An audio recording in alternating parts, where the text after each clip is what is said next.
Hello world, I seem to have picked up another detective game this time round.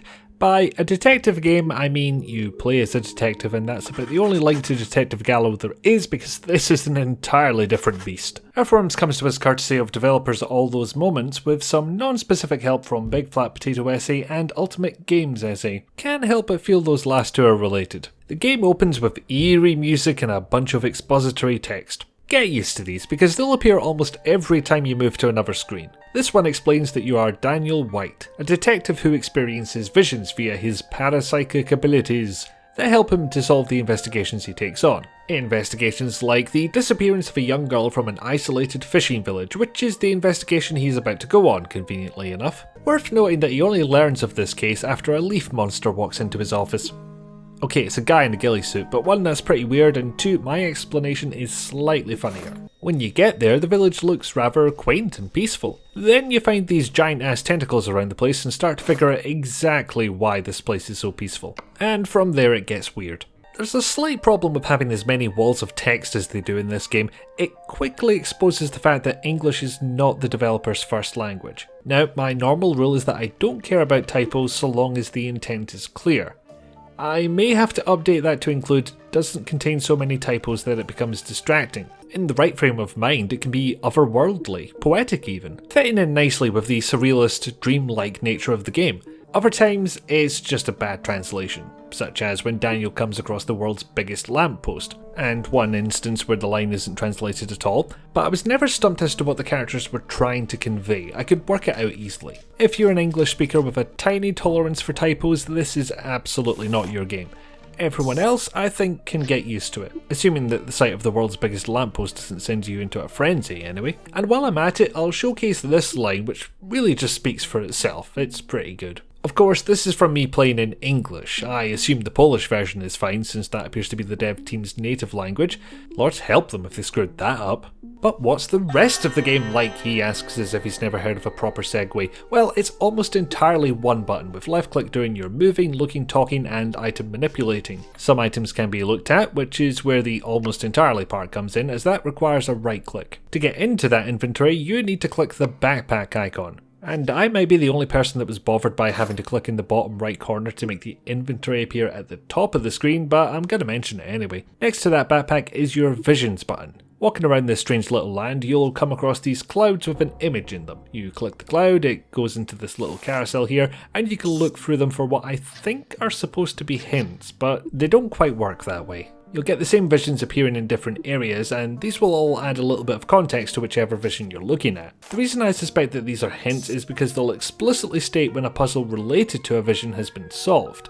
Unfortunately, they're a little bit too vague to be useful. They can serve as reminders, but not much else. And I assumed that's what the to-do list was for, although it's blank most of the time.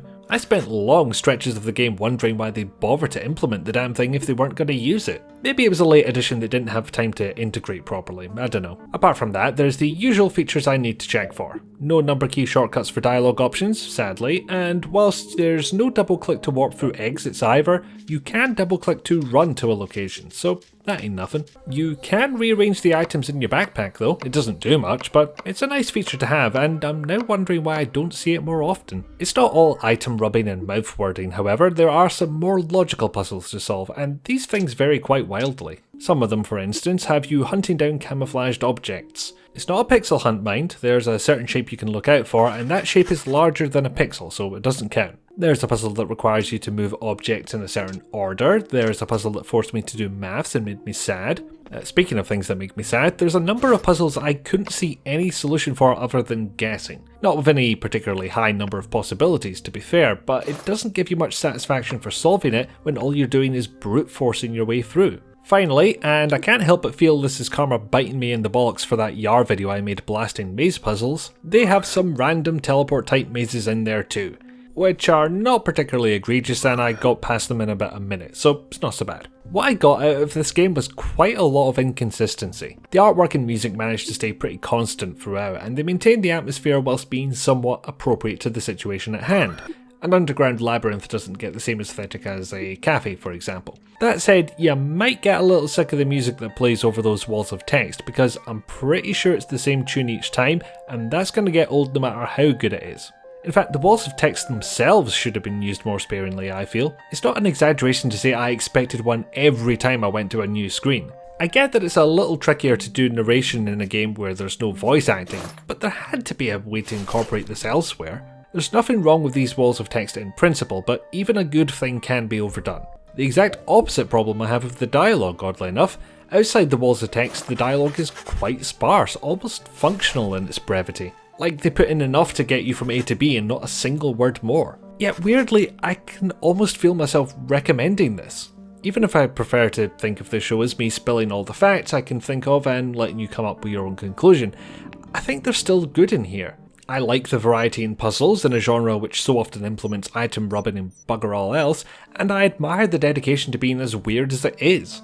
I guess that gives it a certain kind of charm for me. Hell, it's still kind of rare that a point and click game gets multiple endings, let alone the 3 endings this one is touting. Fair warning, 2 of those involve a last minute decision, whilst the other one requires a bit of setup which you can, unfortunately, lock yourself out of, either through your own actions or from what I'm pretty sure was some items disappearing. Hard to say if it's a bug or not. I would say you can save often and try to avoid this, but the game only gives you 5 save slots for some reason. Unless your save games take up gigabytes of space, there's no excuse for this. Nor is there any excuse for save games that take up gigabytes of space. That's just about the wrongest thing you can do. Anyway, the severely moneyless of you can probably tell from the footage and text whether or not this is your type of game. But in everyone else's case, a not very large price at all gets a good looking game which knows how to set a weird atmosphere and has interesting puzzles. And possibly distracting translations. Obviously a price tag as low as £5 means it will only last you so long, but I honestly was not expecting a full 3 hours out of this. At least that's how long Steam tells me I spent. It's lied in the past. If you're the type to take a chance on a wee indie title and you've got a spare £5, I think you could do worse than give this a go. Hey there, thanks for watching to the end. Feel free to let me know how I did with a like, a dislike, a comment, or by sharing this with a friend. And if you feel like my work is worth a few dollars a month, I do have a Patreon. Thanks again, and hopefully I'll see you back here soon.